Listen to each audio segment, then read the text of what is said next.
ఓ 4 మంచి మాటలు విందాము. మంచి స్వభావం ఎప్పుడు సౌందర్యం తాలూకా లోటును భర్తీ చేస్తుంది. కానీ సౌందర్యం మంచి స్వభావం లేని లోటును భర్తీ చేయలేదు. చెడు అలవాట్లు, ఆలోచనలు ఉన్నవారికి మంచి పనులు చేయడం ఎంత కష్టమో, మంచి అలవాట్లు, ఆలోచనలు ఉన్నవారికి చెడ్డ పనులు చేయడము అంతే కష్టం. యజమాని అసమర్థుడైతే ప్రతి సేవకుడు నిర్లక్ష్యంగానే ఉంటాడు. పోటీ లేని గెలుపు, కష్టపడకుండా వచ్చే డబ్బు, నమ్మకం లేని బంధం ఎక్కువ కాలం నిలబడవు. ముందు కష్టపడడం నేర్చుకో, ఆ తరువాత వాటంతట అవే సుఖాలు వస్తాయి. నీ ప్రవర్తన విషయంలో నువ్వు శ్రద్ధ వహించు. గౌరవ మర్యాదలు అవే నిన్ను వెతుక్కుంటూ వస్తాయి.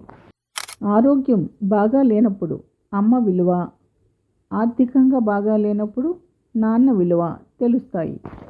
కాలాన్ని సద్వినియోగం చేసుకోనంత కాలం డబ్బు, వనరులు, తెలివితేటలు, నైపుణ్యం దేన్ని సద్వినియోగం చేసుకోలేం. భగవంతుడిని ఏదో ఇవ్వాలని ఆశించి పూజించకూడదు. ఎన్నో ఇచ్చాడని కృతజ్ఞతతో ఆరాధించాలి. కోపం తాత్కాలిక ఉన్మాదం లాంటిది. జాగ్రత్తగా నియంత్రించుకోవాలి, లేకుంటే అదే మనల్ని నియంత్రిస్తుంది. విజ్ఞతతో మాట్లాడడం అంటే సరైన సందర్భంలో సరైనది చెప్పడం కాదు. రెచ్చగొట్టిన సందర్భంలోనూ చెప్పకూడని విషయాన్ని చెప్పకపోవడం. నవ్వు వెనుక బాధను, మౌనం చాటు మాటను, కోపం మాటు ప్రేమను అర్థం చేసుకునేవారే నిజమైన స్నేహితులు. అందరూ నీ వాళ్ళే అనుకో, తప్పులేదు. కానీ అందరూ నీలాంటి మనస్తత్వం ఉన్నవాళ్ళే అనుకుంటే మాత్రం పొరపాటే.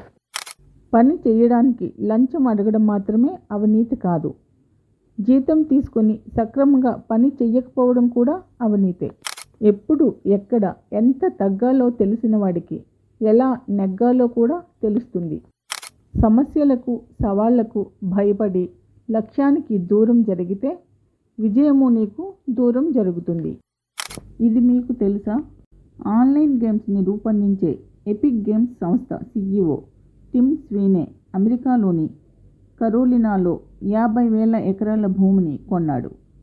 చైనా వ్యాపారి జాక్ మా కూడా ఇక్కడే 28,000 ఎకరాల భూమిని కొన్నాడు.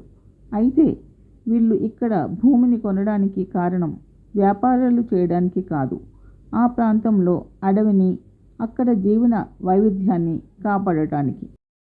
Thank you. యశస్వి భవ.